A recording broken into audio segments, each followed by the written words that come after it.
ketiga, kapan kudunya kita bersuci dan step by step bersuci dari haid yang benar tuh gimana? Ini soalnya kan banyak banget tuh yang harus kayak gini dulu, gitu kan, banyak ritualnya gitu kayaknya. Nah itu hal yang dia bilang, iya bener emang kan. Nah itu yang bikin bingung kadang-kadang tuh ini sebenarnya gimana gitu. Tadi apa pertanyaan pertama? Kapan kita harus bersuci? Iya kudunya. Tadi udah dijelasin di konten aku ya teman-teman. Waktu bersuci itu adalah ketika kita sudah menemukan tanda-tandanya. Apa itu tanda-tandanya? Ya ini kalau ketika kita cek pakai tisu, pakai kapas ternyata udah bersih, nggak ada noda sama sekali, maka itu bisa dinyatakan kalian udah suci. Jadi harus bersuci dan mulai ibadah kembali.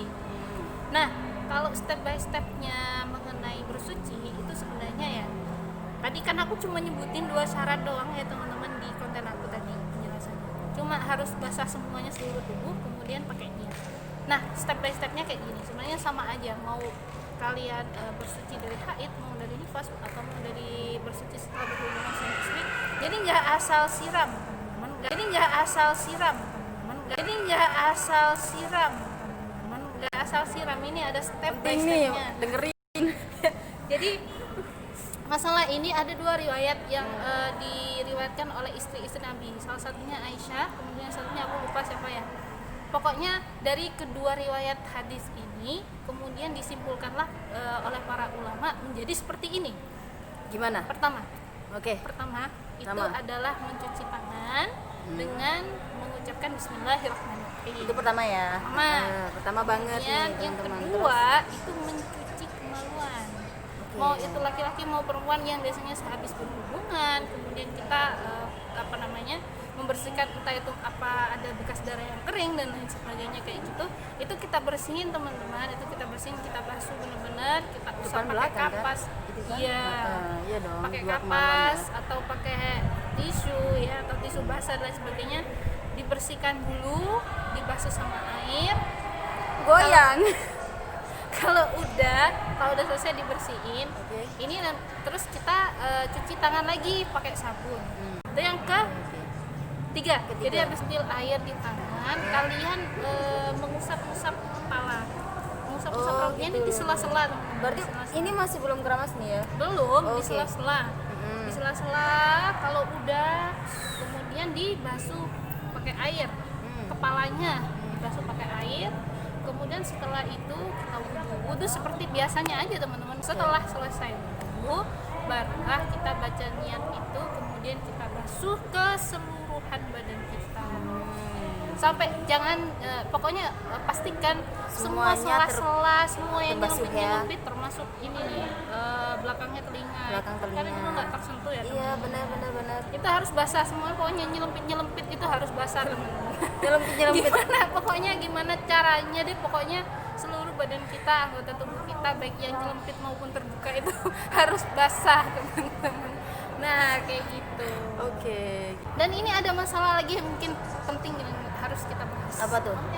Mengenai mengqadha salat. Jadi kalau kita suci, ini aku dengar dulu tuh dari Ustadz Mansur Yasin dulu waktu di pesantren Wahid Hasyim Bangil. Dulu mondok di sana, dia tuh menjelaskan kalau seandainya kita ini bersuci dari haid, kemudian bersucinya ini di waktu asar. Jadi kita perlu tahu ya, sebenarnya sholat asar sama zuhur itu bergandengan. Kemudian maghrib dan isya juga demikian. Apabila kita bersuci dalam waktu yang sudah memasuki sholat asar atau hendak memasuki sholat asar, maka kita juga wajib mengqadha yang namanya sholat zuhur. Begitu juga dengan kalau kita bersuci di waktu isya, maka kita memiliki wajib untuk mengqadha sholat maghrib. Tapi itu ini kalau misalnya ada di sela-selanya, di tengah-tengahnya maksudnya. Gini, kalau pembahasannya ini ada ikhtilaf ya antara 4 mazhab. Jadi kalau mazhab Hanafi itu tidak diwajibkan. Tidak diwajibkan. Kalau mazhab Syafi'i, Hambali itu diwajibkan. Jadi misalkan jam 3 kita udah masuk asar, udah waktunya asar gitu ya. Kita bersuci pada saat itu. Maka kita wajib juga mengqadha salat zuhur. Gitu. Nah, itu kalau mazhab Syafi'i dan Hambali. Kalau Hanafi tadi tidak wajib.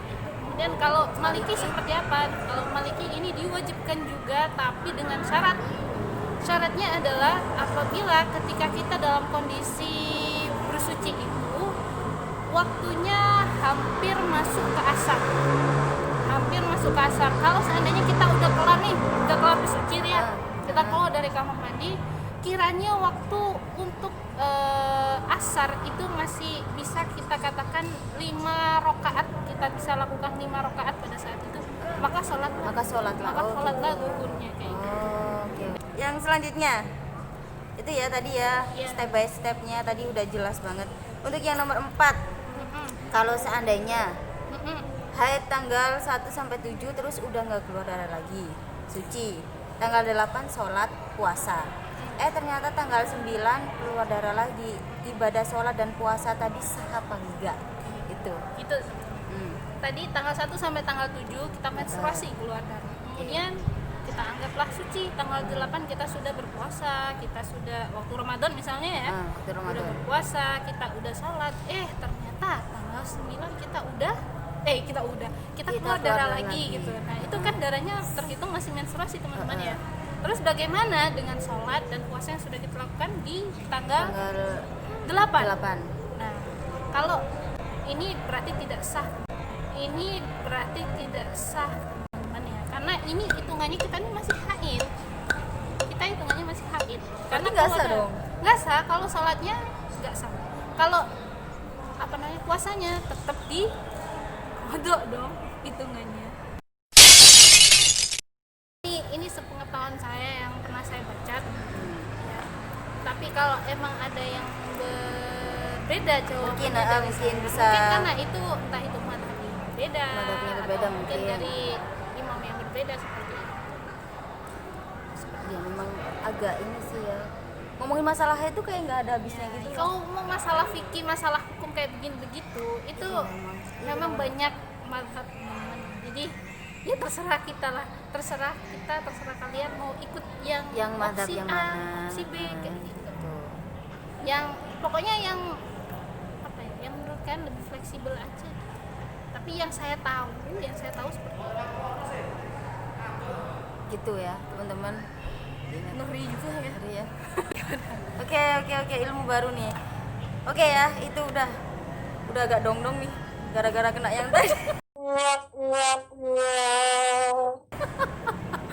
Oke, selanjutnya wajib nggak sholat atau ibadah lain saat istihadah, dan apa ada aturan-aturan atau batasan dalam beribadah dalam kondisi istihadah?